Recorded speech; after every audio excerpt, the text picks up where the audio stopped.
प्रयागराज में अपना दल एस द्वारा आगामी विधानसभा उपचुनाव को लेकर केंद्रीय राज्य मंत्री अनुप्रिया पटेल ने कार्यकर्ताओं को यूपी की सभी 10 विधानसभा सीटों पर उपचुनाव में जुटने के लिए निर्देशित किया है। केंद्रीय मंत्री अनुप्रिया पटेल ने फूलपुर विधानसभा और मिर्जापुर की मझवा विधानसभा सीट पर अपना दल एस की दावेदारी के भी संकेत दिए हैं। हालांकि मीडिया के सवाल पर अनुप्रिया पटेल ने कहा कि दावेदारी का मामला हम अपने एनडीए के साथियों से बातचीत चल रही है, अभी उसे मीडिया में शेयर करना उचित नहीं है। उन्होंने कहा कि हमारी पार्टी का मत स्पष्ट है कि हम एनडीए के सहयोगी हैं, सिंबल चाहे जो भी हो, लेकिन हम एनडीए को मजबूत करने के लिए हर सीट पर काम करेंगे। वहीं शिक्षक भर्ती में आरक्षण के नियमों की अवहेलना को लेकर अनुप्रिया पटेल ने फिर से सवाल उठाया है। उन्होंने कहा है कि यह आरक्षण नियमों में पिछड़ा वर्ग के साथ अन्याय हुआ है। ये बात सिर्फ हम ही नहीं बल्कि राज्य पिछड़ा वर्ग आयोग ने भी कहा है। इस पूरे प्रकरण में हाईकोर्ट ने भी मुहर लगाई है कि आरक्षण मामले में ओबीसी अभ्यर्थियों के साथ अन्याय हुआ है, इसलिए केंद्रीय पिछड़ा वर्ग मंत्रालय बनाने की भी मांग पुरजोर की है। उन्होंने कहा है कि वह इस बात को सदन में भी उठा चुकी है। उनकी पार्टी का शुरू से यह मत है कि अलग से पिछड़ा वर्ग मंत्रालय का गठन होना चाहिए। हमारी पार्टी आगे भी इस मुद्दे पर संघर्ष करती रहेगी। वहीं जातिगत जनगणना कराने की मांग का मुद्दा फिर से अनुप्रिया पटेल ने उठाया है। उन्होंने कहा कि हम जातिगत जनगणना के मामले में अपने गठबंधन के साथ भी बात कर चुके हैं। हमारा साफ मत है कि जातिगत जनगणना हर कीमत पर होनी चाहिए। अनुप्रिया पटेल ने कहा कि इससे न सिर्फ आंकड़ा पता चलेगा बल्कि उनकी भागीदारी को भी सुनिश्चित हो सकेगा। वहीं यूपी समेत अन्य राज्यों में बुलडोजर एक्शन को लेकर सुप्रीम कोर्ट के सवाल को अनुप्रिया पटेल ने सही ठहराया है। उन्होंने कहा कि सुप्रीम कोर्ट ने जो कहा है वह सही कहा है। बाइट अनुप्रिया पटेल, केंद्रीय राज्य मंत्री, भारत सरकार। और अपना दल कहता है कि समस्या का एक ही समाधान है कि देश में अखिल भारतीय स्तर पर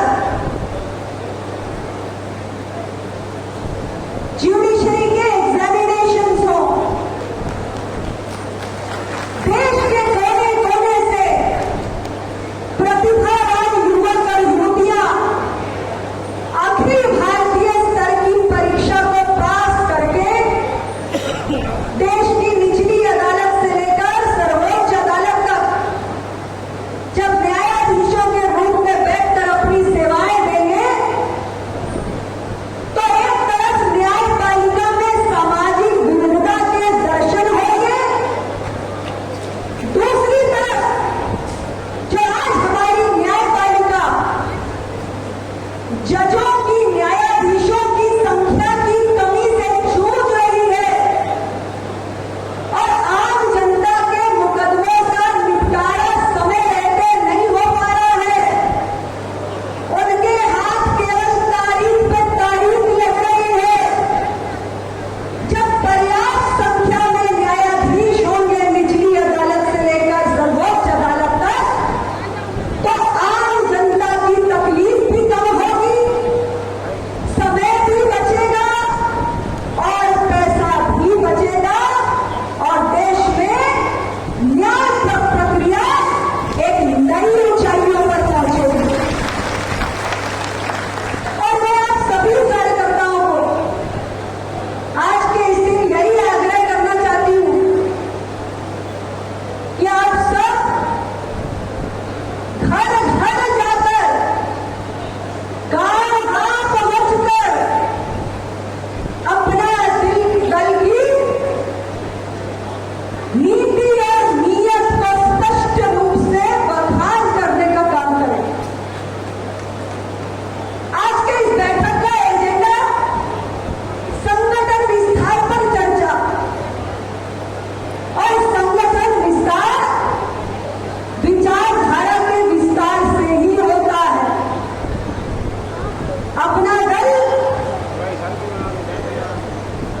एक विचार है, अपना दल एक संस्कार है, अपना दल परंपरा है।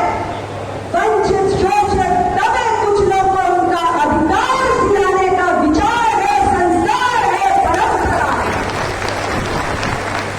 और उस परंपरा को आगे बढ़ाने का, उस संस्कार को आगे की पीढ़ियों को देने का, उस विचार के विस्तार के लिए हमारे एक एक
और उपचुनाव को लेकर के आपकी पार्टी की क्या तैयारी है? उपचुनाव को लेकर हमारी पार्टी की नीति बिल्कुल स्पष्ट है।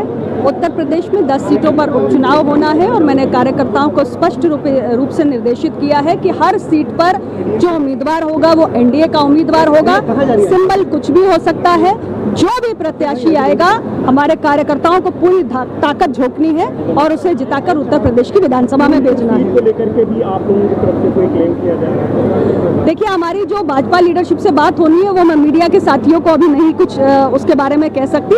मैं इतना ही आपको कहना चाहती हूँ कि हम एनडीए के एक अहम घटक हैं और एनडीए की मजबूती के लिए हमारी पार्टी काम करेगी। मैडम, जो 69,000 टीचर की भर्ती है उसमें आपने कहा है कि ओबीसी के साथ अन्याय हुआ है, तो ओबीसी वालों का मानना है कि 18,000। मैंने पहले दिन से कहा है कि ओबीसी के अभ्यर्थियों के साथ अन्याय हुआ है, आरक्षण के नियमों की अवहेलना हुई है और ये सिर्फ अनुप्रिया पटेल ने नहीं कहा है, ये राष्ट्रीय पिछड़ा वर्ग आयोग ने भी कहा है और हाईकोर्ट ने भी उस पर मोहर लगाई है। इन बच्चों के साथ अन्याय हुआ है, इनके साथ न्याय होना चाहिए। ये बात मैं फिर कह रही हूँ।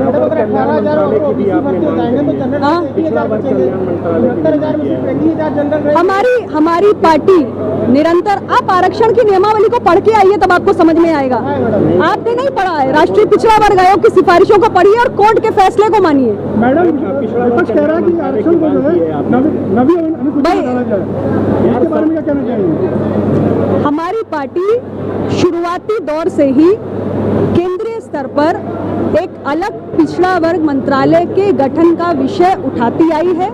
इससे संसद में भी मैंने उठाया है अपनी पार्टी की ओर से कई बार और हम इस विषय के लिए निरंतर संघर्ष कर रहे हैं। पहले से भी आगे किस तरीके से अपना पक्ष रखेंगे? देखिए, अपना दल का एक स्पष्ट स्टैंड है, एक स्पष्ट मत है। हमारी पार्टी प्रारंभिक दौर से जातीय जनगणना की पक्षधर रही है और हमने इस बात को संसद में भी कहा है और हम निरंतर इस बात को कहेंगे कि देश के अंदर अलग अलग जाति समूहों की गिनती हो ताकि उनके प्रामाणिक आंकड़े स्पष्ट रूप से सामने आए और कौन विकास की दौड़ में पीछे रह गया है, कौन प्रतिनिधित्व की दौड़ में पीछे रह गया है, सरकारी योजनाओं का कहां पहुंचना अधिक आवश्यक है, ये सब कुछ स्पष्ट रूप से निकल के आ जाएगा।